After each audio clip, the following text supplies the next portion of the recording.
Hello friends, അങ്ങനെ നമ്മളുടെ ETASA എന്ന് പറഞ്ഞ കമ്പനിയുടെ കഥ ഇതിവിടെ തുടരുകയാണ്. ഇതിൻ്റെ ആദ്യത്തെ ഭാഗം കാണാത്തവർക്ക് ഞാൻ ഇവിടെ ലിങ്ക് കൊടുക്കുന്നുണ്ട്. ആ ഭാഗം കണ്ടാൽ മാത്രമേ ഈ രണ്ടാം എപ്പിസോഡ് കണ്ടു കഴിഞ്ഞാൽ ഫുള്ളായി കാര്യങ്ങൾ മനസ്സിലാവുള്ളൂ. അപ്പോൾ കാണാത്തവർ അത് കണ്ടതിന് ശേഷം ഇത് കാണുക, അല്ലാത്തവർക്ക് നമുക്ക് കഥ തുടരാം. SSIHും അശോകും അല്ലെങ്കിൽ ഇബോഷും ചേർന്നുള്ള ഒരു വലിയൊരു കോർപ്പറേറ്റ് സെറ്റപ്പ് ഉണ്ടാക്കാൻ വേണ്ടിയും അതിനെ ബാക്ക് ചെയ്യുന്നതിന് വേണ്ടി സ്വിസ് ബാങ്ക്സ് കടം കൊടുത്തിട്ടുണ്ട്. അപ്പോൾ അവരുടെ മെയിൻ ലക്ഷ്യം ഈ പൈസ തിരിച്ചെടുക്കലാണ്. അങ്ങനെ ഇത് ലാഭത്തിലായോടുകൂടി അവർ തീരുമാനത്തിലെത്തി ഇത് വിൽക്കാനുള്ള പ്ലാൻ ഉണ്ടാക്കുകയാണ്. ആ സമയത്താണ് പല ഏഷ്യൻ കമ്പനികളും എസ്പെഷ്യലി ഫ്രം ജപ്പാനിൽ നിന്ന് ഈ വാച്ച് കമ്പനികളിൽ ഇൻട്രസ്റ്റ് കയറുന്നതും അവരിത് വാങ്ങാനായിട്ട് മുന്നോട്ട് വരുന്നത്. ഇവർ സ്വിസ് ബാങ്കുകളെ സമീപിക്കുകയാണ്, ഞങ്ങൾ വാച്ച് കമ്പനികൾ വാങ്ങാൻ റെഡിയാണെന്ന് പറഞ്ഞിട്ട്, അല്ലെങ്കിൽ ഗ്രൂപ്പിനെ വാങ്ങാൻ റെഡിയാണെന്ന് പറഞ്ഞിട്ട്. സ്വിസ് ബാങ്കുകൾക്കും വേറെ രണ്ടാമതൊന്നും തിങ്ക് ചെയ്യേണ്ടായിരുന്നില്ല. അവർ ഈ പറഞ്ഞ ടെക്നോളജിനെ പറ്റിയോ ഇവരുടെ സംസ്കാരത്തിനെ പറ്റിയൊന്നും വലിയ കൺസേൺ ആയിരുന്നില്ല. അവർ ഉടനെ തന്നെ ഇത് നല്ല പരിപാടിയാന്ന് പറഞ്ഞ് ഹയാക് എഞ്ചിനീയറിംഗ് കമ്പനീനെ ഇതിന്റെ വിൽപ്പനയ്ക്ക് വേണ്ടി അപ്പോയിന്റ് ചെയ്യണം. ഇവിടെയാണ് എനിക്ക് മമ്മൂട്ടിയുടെ ആ സിനിമ ഓർമ്മ വരുന്നത്. ഷൈലോക്ക് എന്ന് പറഞ്ഞ പടത്തിൽ നിങ്ങൾ എന്നെ കളത്തിൽ ഇറങ്ങരുതായിരുന്നു എന്നാ പറയുന്ന ഡയലോഗാണ് ശരിക്കും പറഞ്ഞാൽ ഈ കമ്പനീനെ അപ്പോയിന്റ് ചെയ്ത് അവരുടെ പ്രവൃത്തികൾ കൊണ്ട് എനിക്ക് മനസ്സിലായത്. എന്താ കാരണം വെച്ചാൽ ഈ ഹയക് എഞ്ചിനീയറിംഗ് AG എന്ന് പറഞ്ഞ കമ്പനി നിയന്ത്രിച്ചിരുന്നത് അന്ന് നിക്കോളാസ് ജി ഹയക് എന്ന് പറഞ്ഞ ഒരു എക്സ്പെർട്ട് സ്വിസ് ബിസിനസ്മാൻ ആയിരുന്നു. ആള് ലെബനീസ് ബാക്ക്ഗ്രൗണ്ട് ഉള്ള ഒരാളായിരുന്നെങ്കിലും ഈ സ്വിസ് വാച്ച് ഇൻഡസ്ട്രീസിനെ ഒരുപാട് ഇഷ്ടപ്പെട്ടിരുന്ന ഒരു കാഴ്ചയാണ്. അതായത് ഒരു കൈമ രണ്ടോ മൂന്നോ വാച്ച് ധരിച്ചു വന്നിരുന്ന ഒരു പ്രത്യേക വ്യക്തിത്വമായിരുന്നു ഈ കക്ഷിക്ക്. ആള് ഈ പരിപാടി ഏറ്റെടുത്ത് കഴിഞ്ഞ് കുറച്ച് ദിവസം കഴിഞ്ഞപ്പോൾ ആള് തോന്നുന്നത് ഇത് എന്ത് പരിപാടി ഇവർ കാണിക്കണേ, ഒരു രാജ്യത്തിന്റെ സംസ്കാരമായി കരുതപ്പെടുന്ന വാച്ച് ഇൻഡസ്ട്രി മൊത്തെടുത്ത് വിൽക്ക്. ഉടനെ ആള് ഇതിനെ എതിർത്ത് ഇറങ്ങുകയാണ്.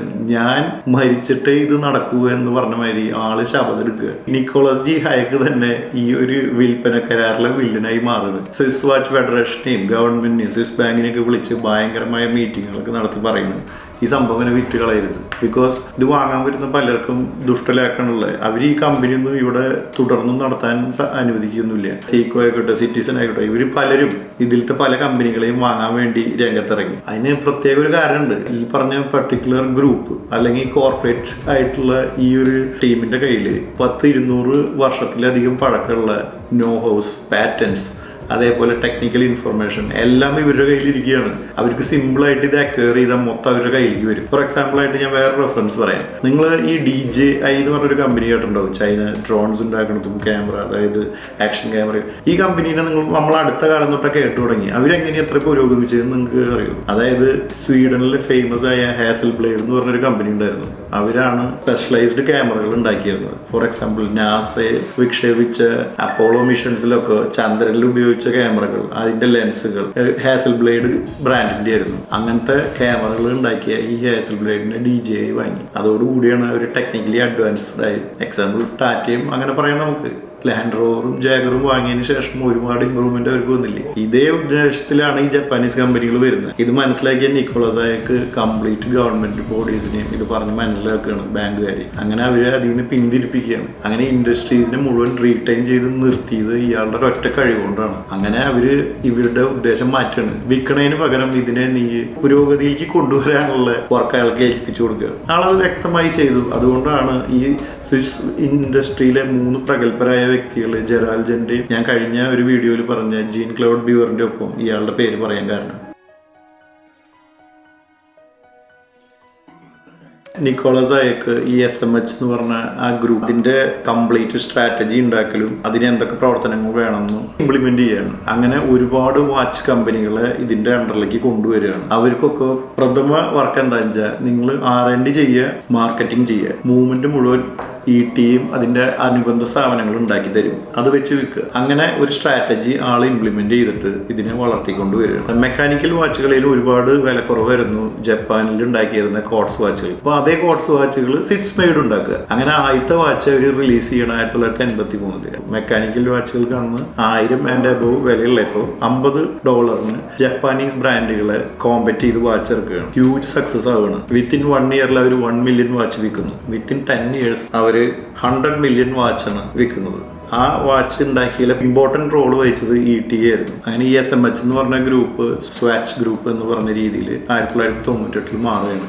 അങ്ങനെ മാറുമ്പോൾ ഒരുപാട് കമ്പനികൾ ഇതിൽ നിന്ന് പുറത്തേക്ക് പോകുന്നുണ്ട്. എഡോക്സ്, റോമർ എന്നൊക്കെ പറഞ്ഞ പല കമ്പനികളും ഇതിൽ നിന്ന് പുറത്തേക്ക് പോയി ഇൻഡിവിജ്വലായി നിലനിൽക്കുന്നുണ്ട്. ആള് ഇതിന്റെ 51% ഷെയറും വാങ്ങുന്നുണ്ട്. പിന്നെ എന്നിട്ട് ഇതിന്റെ ചെയർമാനായിട്ട് മാറണം. അതാണ് വാച്ച് ഇൻഡസ്ട്രീസിനെ രക്ഷിച്ച ഒരാളും ഈ ഒരു കമ്പനിയുടെ ഡെവലപ്മെന്റിൽ ഭാഗമാണെന്ന് പറഞ്ഞത്. ഇനി നമുക്ക് ബാക്ക്ഗ്രൗണ്ടിൽ ഒരുപാട് പരിപാടികൾ നടക്കുന്നുണ്ട് ETA അണ്ടറിൽ.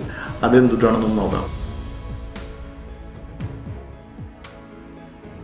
ഗ്രൂപ്പ് എന്ത് ചെയ്യണമെന്ന് വെച്ചാൽ ഹെവിലി ETA മുകളിൽ ഇൻവെസ്റ്റ് ചെയ്യണം. ഈ ഇൻഡസ്ട്രീസിലെ പല സ്പെഷ്യൽ അലോയ് തൊട്ട് പാർട്സ് തൊട്ട് ഫുൾ മൂവ്മെന്റ്സ് ഉണ്ടാക്കുന്ന വരയ്ക്കുള്ള മാർക്കറ്റിലുള്ള എല്ലാ സ്പെഷ്യലൈസ്ഡ് കമ്പനികളെയും ഇവര് വാങ്ങിക്കൂട്ടണം. ഇവരാണ് ഈ ഇൻഡസ്ട്രിയിലെ മൊത്തം ആൾക്കാർക്ക് പല സ്പെഷ്യലൈസ്ഡ് പാർട്ടും സപ്ലൈ ചെയ്യുന്നത്. അപ്പൊ നിങ്ങൾ ആ ലിസ്റ്റ് നോക്കി കഴിഞ്ഞാൽ അതിലൊരു കമ്പനി കാണാം, ന്യൂറോക്സ് FAR എന്ന് പറഞ്ഞിട്ട്. ഈ കമ്പനിയാണ് ETA റൈറ്റ് ഹാൻഡ്. ഇവരാണ് ലോകത്തിലെ ഹെയർ സ്പ്രിങ് ഉണ്ടാക്കാനുള്ള ഏറ്റവും ബെസ്റ്റ് അലോയ് ഡെവലപ്പ് ചെയ്തിട്ടുള്ളത്. ഇവരുടെ സപ്ലയർ ലിസ്റ്റിൽ റോളക്സും പാത്തക് ഫിലിപ്പ് വരയ്ക്കും ഉണ്ട്. അല്ലെങ്കിൽ ഇവരുടെ ഏതെങ്കിലും ഒരു ലൈസൻസ് ഉപയോഗിച്ച് എന്തെങ്കിലും ഒരു പാർട്സ് എല്ലാ കമ്പനികളും ഉണ്ടാക്കുന്നുണ്ട്, അല്ലെങ്കിൽ ഇവരുടെ നിന്ന് വാങ്ങുന്നുണ്ട്. ETA ഉണ്ടാക്കുന്നു സാധനം, ബാക്കിയുള്ളവർ വാങ്ങുന്നു, കേസ് ചെയ്യുന്നു, വിൽക്കുന്നു.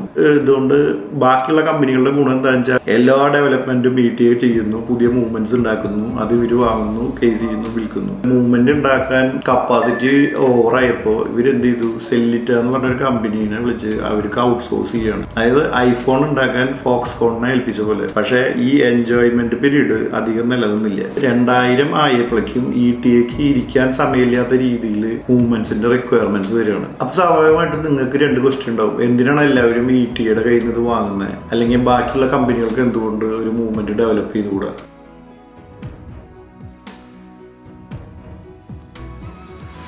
ഈ 2 കാര്യത്തിനും സിമ്പിൾ ആൻസർ ആണ്. അതായത് ഒരുപാട് വർഷത്തെ നോവും പാറ്റന്റും ടെക്നിക്കൽ നോളജും കൊണ്ട് ETA വളരെ സൂപ്പർ ആയിട്ടുള്ള മൂവ്മെന്റ്സ് ആണ് 4 ഗ്രേഡുകളിലാണ് ഇവർ ഉണ്ടാക്കിയിരുന്നത്. അതായത് ഒരു സ്റ്റാൻഡേർഡ്, ഒരു എലാബർ, ഒരു ടോപ്പ്, ഒരു COSC സർട്ടിഫൈഡ്. COSC എന്താണെന്ന് ഞാൻ ഒരു വീഡിയോയിൽ പറഞ്ഞിരുന്നു, അത് റെഫർ ചെയ്യുക, അതിനെപ്പറ്റി കൂടുതൽ അറിയാം. റെഡി ടു ഈറ്റ് എന്ന് പറഞ്ഞ പോലെയുള്ള മൂവ്മെന്റ്സ് ആണ് ETA ഉണ്ടാക്കുന്നത്. ഇതിന്റെ ഒരു പ്രത്യേകത എന്താണെങ്കിൽ ഇതിന്റെ ഒരു സ്റ്റാൻഡർഡൈസേഷൻ ആണ്.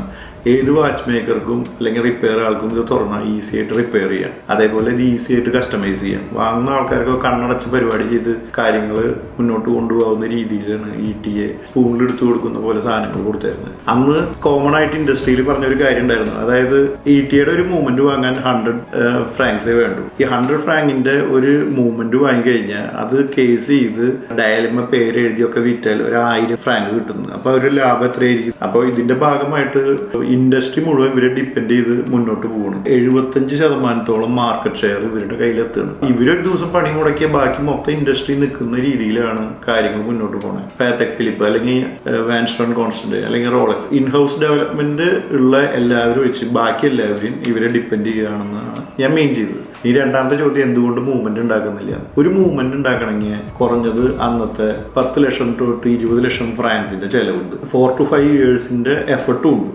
അത്രയും എഫർട്ട് ഇട്ട് ഇത്രയും രൂപ ചെലവാക്കി ഒരു മൂവ്മെന്റ് ഉണ്ടാക്കി വന്നാൽ സ്വാഭാവികമായിട്ടും ഒരു ചെറിയ കമ്പനിയാണ് ഇത് ഡെവലപ്പ് ചെയ്യണമെന്ന് വെച്ചാൽ ആ മൂവ്മെന്റിന്റെ വില തന്നെ ഭയങ്കര കൂടുതലായിരിക്കും. ബിക്കോസ് ഈ ഡെവലപ്മെന്റ് ചാർജ് മുഴുവൻ ഇൻകോർപ്പറേറ്റ് ചെയ്യില്ലേ, അപ്പോൾ മൊത്തം വാച്ചിന്റെ വില കൂടും. വാച്ചിന്റെ വില കൂടിയ സ്റ്റാറ്റസ് കൂടും. അപ്പൊ അത് വാങ്ങാൻ വരുന്ന ആൾ ഇതിന്റെ ഹിസ്റ്ററി നോക്കും. ഹിസ്റ്ററിയിലെ പുതിയതായി ഉണ്ടാക്കിയ മൂവ്മെന്റ് ആണ് അതിൽ ഉപയോഗിച്ചേക്കുന്നത്. അങ്ങനെയുള്ള ഒരുപാട് പ്രശ്നങ്ങൾ കൊണ്ട് ഈ വാച്ച് പരാജയപ്പെടാം, അല്ലെങ്കിൽ മൂവ്മെന്റ് പരാജയപ്പെടാം. പല വാച്ച് കമ്പനി ഈ വക റിസ്ക് എടുത്തിട്ടില്ല. അങ്ങനെയാണ് ഒരു തരത്തിൽ പറഞ്ഞു കഴിഞ്ഞാൽ ഇവർക്ക് ഇത്രയും 75% പോലും മാർക്കറ്റ് ഷെയർ പിടിച്ചെടുക്കാൻ പറ്റുന്ന ഒരു സ്ഥിതിയിലേക്ക് ഇവരെത്തുന്നത്. സ്വാഭാവികമായിട്ടും അവിടെ ഒരു പുതിയ പ്രശ്നം ഉടലെടുക്കുകയാണ്. സ്വിറ്റ്സർലൻഡ് പോലത്തെ ഒരു വികസിതമായ ഇൻഡസ്ട്രിയിൽ ഒരു കമ്പനി 75% മോണോപ്പൊളി വെച്ച് പുലർത്തുകയാണെങ്കിൽ സ്വാഭാവികമായും ഗവൺമെന്റ് അവരെ ട്രാക്ക് ചെയ്യാൻ തുടങ്ങും. അങ്ങനെ കോസ്മോ എന്ന് പറഞ്ഞൊരു അസോസിയേഷൻ ഉണ്ട്, അവിടുത്തെ കോമ്പറ്റീഷൻ കമ്മീഷൻ ഓഫ് സ്വിറ്റ്സർലൻഡ്. അവര് ETA ട്രാക്ക് ചെയ്യാൻ തുടങ്ങി. മോണിറ്റർ ചെയ്യാൻ തുടങ്ങലും ഇവരുടെ മേത്ത് ഒരുപാട് റെഗുലേഷൻസ് ഇമ്പോസ് ചെയ്യാനും തുടങ്ങി. അപ്പോൾ നിക്കോളാസ് ആയക്കണക്കുള്ള ഹയർ മാനേജ്മെന്റിന് കൂടുതൽ ഇൻട്രസ്റ്റ് ETA ബിക്കോസ് അവരാണ് ബാക്ക് ബോൺ. അവരും നിയമയുദ്ധം സ്റ്റാർട്ട് ചെയ്യണം.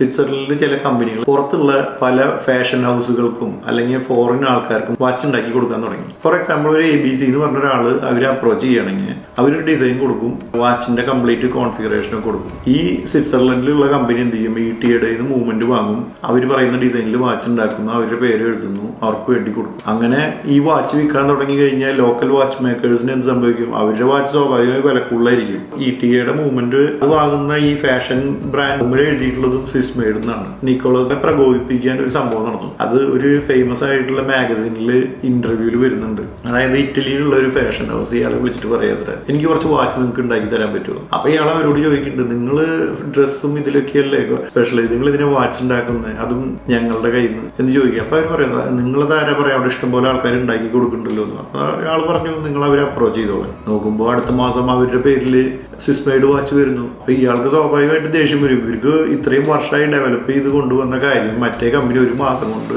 അടിച്ചിറക്കി വിൽക്കണം.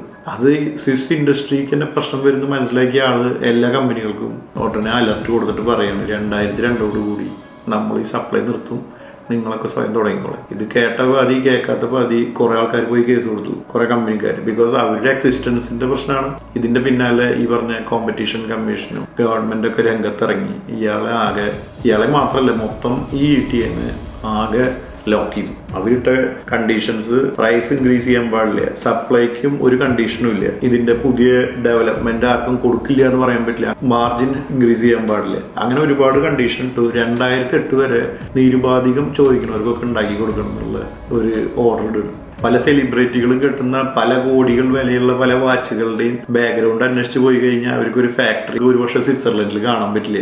അത് എന്താ കാരണം, പല കമ്പനിക്കാരും അവർക്ക് വേണ്ടി മൂവ്മെന്റും വാച്ചടക്കം മൊത്തം ഉണ്ടാക്കി കൊടുക്കുകയാണ്. അതിപ്പോ ഞാൻ ഏതാ കമ്പനിന്ന് ഇവിടെ സ്പെസിഫിക് ആയിട്ട് പറയുന്നില്ല, അത് നമ്മളൊന്ന് അന്വേഷിച്ച് കഴിഞ്ഞാൽ നിങ്ങൾക്ക് മനസ്സിലാവുന്ന കേസാണ്. ഇതാണ് ഇതിന്റെ ഒരു എക്സാമ്പിൾ, എന്തുകൊണ്ടാണ് നിക്കോളാസ് ഈ ഒരു തീരുമാനം എടുക്കാൻ കാരണം. ഇവരുടെ നിയമയുദ്ധം മുന്നോട്ട് പോവുകയാണ്. അങ്ങനെ അവസാനം കോസ്മോയ്ക്ക് മനസ്സിലായി ഇവർ പറയുന്നതും ശരിയാണെന്ന്. പിന്നെ എന്താ ചെയ്യാൻ തുടങ്ങണമെന്ന് വെച്ചാൽ ഇവർക്ക് പകരം വേറൊരു മൂവ്മെന്റ് മേക്കേഴ്സിനെ ഡെവലപ്പ് ചെയ്ത് കൊണ്ടുവരാൻ ശ്രമിക്കുകയാണ്. സെല്ലിറ്റ് അടക്കം വേറെ കുറെ കമ്പനികൾ പോയി കേസ് കൊടുക്കുന്നുണ്ട്. മൂവ്മെന്റ് ഉണ്ടാക്കുന്നത് കുറച്ച് കഴിഞ്ഞാൽ അവരുടെ പണിയും പോകും. പക്ഷെ അതൊക്കെ കോടതി തള്ളിക്കളയാണ്, നിങ്ങൾക്ക് ഇതിൽ ഇടപെടാൻ പറ്റില്ല എന്ന് പറഞ്ഞിട്ട്. അങ്ങനെ 2018 ആകുമ്പോഴേക്ക് ഇവരോട് പറഞ്ഞു 75% നിങ്ങൾ കുറച്ചോളാൻ. ട്യൂഡോറും ബ്രൈറ്റ്ലിംഗും ചേർന്ന ഒരു കെന്നിസി എന്ന് പറഞ്ഞൊരു കമ്പനി അവർക്ക് മൂവ്മെന്റ് ഉണ്ടാക്കാൻ. ഇതിന്റെ ഭാഗമായി ഉയർന്നു വന്ന സെല്ലിറ്റ എന്ന് പറഞ്ഞ കമ്പനിയാണ് ഇപ്പൊ പല കമ്പനികൾക്കും മൂവ്മെന്റ് ഉണ്ടാക്കി കൊടുക്കുന്നത്. സെനിത്തും JLCയും ചേർന്ന് ഒരു സ്ട്രാറ്റജി കൊണ്ടുവരുന്നുണ്ട്. 2019 ആയപ്പോ കോസ്മോ വീണ്ടും പറയാണ് 2020 കൂടിയും ഈ കൺട്രോളിൽ മാറ്റില്ല. പക്ഷെ നിക്കോളാസ് അവിടെ പറയാണ്, നിങ്ങൾ പറഞ്ഞ മാതിരി മൂവ്മെന്റ് ഞങ്ങൾ ഉണ്ടാക്കുന്നുണ്ട്, പക്ഷെ പല കമ്പനികളും ഞങ്ങളുടെ ഇത് വാങ്ങുന്നില്ല. അതായത് അവരുടേതായ രീതിയിൽ പലതും ഡെവലപ്മെന്റ് ചെയ്യാൻ തുടങ്ങിയിട്ടുണ്ട്. ഈ ഒരു കാര്യം ആർഗ്യൂ ചെയ്തപ്പോൾ കോസ്മോ കൺട്രോൾ എടുത്ത് മാറ്റി ETAക്ക് കണ്ടീഷൻ കൊടുത്തു, ഇനി നിങ്ങൾക്ക് നിങ്ങളുടെ ഇഷ്ടത്തിന് വിൽക്കാം. ETA ഇതിനിടയിൽ സ്വന്തം ഡെവലപ്മെന്റും രക്ഷിക്കാൻ ശ്രമിച്ചിരുന്നു. ബിക്കോസ് ETAയുടെ പേരിൽ എന്തുണ്ടാക്കിയാലും അത് നാട്ടിലുള്ള എല്ലാവരും ചോദിച്ചാൽ കൊടുക്കേണ്ട ഒരു സ്ഥിതി ഉണ്ടായിരുന്നു. പല ഡെവലപ്മെന്റുകളും പല ബ്രാൻഡിനെയും ഡിപ്പെൻഡ് ചെയ്യാൻ തുടങ്ങി. അതൊന്നും വിൽക്കണ്ടല്ലോ. അപ്പോൾ ആ ETAയുടെ പേരിൽ വന്നാലല്ലേ പ്രശ്നം. ETAയിൽ ഉണ്ടായിരുന്ന ഈ 2824ഉം 7750 പോലെയുള്ള അതില് ഡെവലപ്മെന്റ് അവർ കൊണ്ടുവന്നിരുന്നു, അതെല്ലാവർക്കും വിറ്റായിരുന്നു. പക്ഷെ ഫർദർ പുതിയ ഡെവലപ്മെന്റ് ഒന്നും അവർ അതിൽ ഇൻകോർപ്പറേറ്റ് ചെയ്തില്ല. 2005 അല്ലെങ്കിൽ 2003 കാലഘട്ടത്തോടുകൂടി ഇവരുടെ അതിന്റെ ലൈസൻസ് കഴിഞ്ഞു. ആർക്ക് വേണമെങ്കിലും ഈ ഡെവലപ്മെന്റ് ഫെസിലിറ്റി ഉണ്ടെങ്കിൽ ഈ മൂവ്മെന്റ് ഉണ്ടാക്കാം അതിന്റെ ക്ലോണുകളായിട്ട്. അപ്പൊ സെല്ലിറ്റ അല്ലെങ്കിൽ സോപ്പോൾ പോലെയുള്ള കമ്പനികളൊക്കെ ഈ ക്ലോണുകളാണ് ഉണ്ടാക്കുന്നത്. അല്ലെങ്കിൽ അതിലൊരു ചെറിയൊരു മാറ്റം വരുത്തും. ഏത് ഫേമസ് ആയിട്ടുള്ള കമ്പനികളും ഇറക്കുന്ന പുതിയ മൂവ്മെന്റ് എടുത്ത് നോക്കി കഴിഞ്ഞാൽ നിങ്ങൾക്ക് ഒരു ചെറിയ ചായയൊക്കെ കാണാം ഈ ETA മൂവ്മെന്റ്സിന്റെ. അതിപ്പോ സ്പെസിഫിക് ആയിട്ട് പറയാൻ നിന്ന ഒരുപാടുണ്ട്. അത് നിങ്ങൾ സ്വയം ഒരു റിസർച്ച് നടത്തി നോക്കൂ അത് ഏതൊക്കെയാണെന്ന്. എല്ലാവർക്കും എല്ലാതും എന്നുള്ള അവരുടെ ആ ഒരു പോളിസി മാറ്റി ഇപ്പോൾ ഒരുപാട് റെസ്ട്രിക്ഷനോട് കൂടിയാണ് കാര്യങ്ങൾ വിൽക്കുന്നത്. ഇതിനിടയ്ക്ക് നിക്കോളാസ് ഡി ഹാക്ക് ഒരു പ്രഖ്യാപനം നടത്തുന്നുണ്ടായി. യാതൊരു ബുദ്ധിമുട്ടും ഇല്ലാതെ ETAയുടെ ഏത് പ്രൊഡക്റ്റ് ആയാലും ശരി, അവരുടെ അണ്ടറിലുള്ള കമ്പനികൾ ഉണ്ടാക്കുന്ന സ്പെസിഫിക് പാർട്ടുകളായാലും ശരി, അല്ലെങ്കിൽ ഇവരുടെ കയ്യിൽ എന്തെങ്കിലും പാറ്റന്റ് ആയാലും ശരി, സ്വിറ്റ്സർലൻഡിലുള്ള കമ്പനികൾ, അതായത് ഇപ്പോൾ ടാഗ്യൂർ, ട്യൂഡോർ, പാത്ത ഫിലിപ്പ് അടക്കം റോളക്സ് പോലുള്ള കമ്പനികൾക്ക് അവർക്ക് ട്രഡീഷണൽ വാച്ച് മേക്കേഴ്സ് എന്ന് പറയാം, അവർക്ക് വിൽപ്പന ഞങ്ങൾ ഇനിയും തുടരും. ഫോറിൻ കമ്പനികൾക്ക് വിൽക്കുന്നതാണ് ഇവർ കൺട്രോൾ കൊണ്ടുവന്നിട്ടുള്ളത്. അതേപോലെ അതിപ്പോഴും കണ്ടിന്യൂ ചെയ്യുന്നുണ്ട്. വാച്ച് ഇൻഡസ്ട്രിയുടെ നിലനിൽപ്പും കൂടി നോക്കിയിട്ടാണ് ഈ അനൗൺസ്മെന്റ് നടത്തിയത്. അതേപോലെ ബാക്കിയുള്ള കമ്പനികളെ ഇതിന് എൻകറേജ് ചെയ്തത്. അതുകൊണ്ട് ഇവര് ഒരു മോണോപ്പൊളി ഇവരുടെ കയ്യിലുണ്ടെങ്കിലും ഇവര് ബാക്കിയുള്ളവരും കൂടി നന്നാവണം എന്നുള്ള ഒരു പ്രവർത്തനത്തിലാണ് മുന്നോട്ട് പോയിട്ടുള്ളത്. സാധാരണ നമ്മുടെ ഇടയിൽ ഇപ്പൊ ഒരു മൂവ്മെന്റ്സ് ഒക്കെ പറയുമ്പോൾ ആൾക്കാർ അത് ഇടിയുടെ മൂവ്മെന്റ്സ് ആണ് അവർ യൂസ് ചെയ്തേക്കണേന്ന് എല്ലാവരും പറയും. പക്ഷെ ഇടിയുടെ ആ മൂവ്മെന്റ്സ് ഉണ്ടായ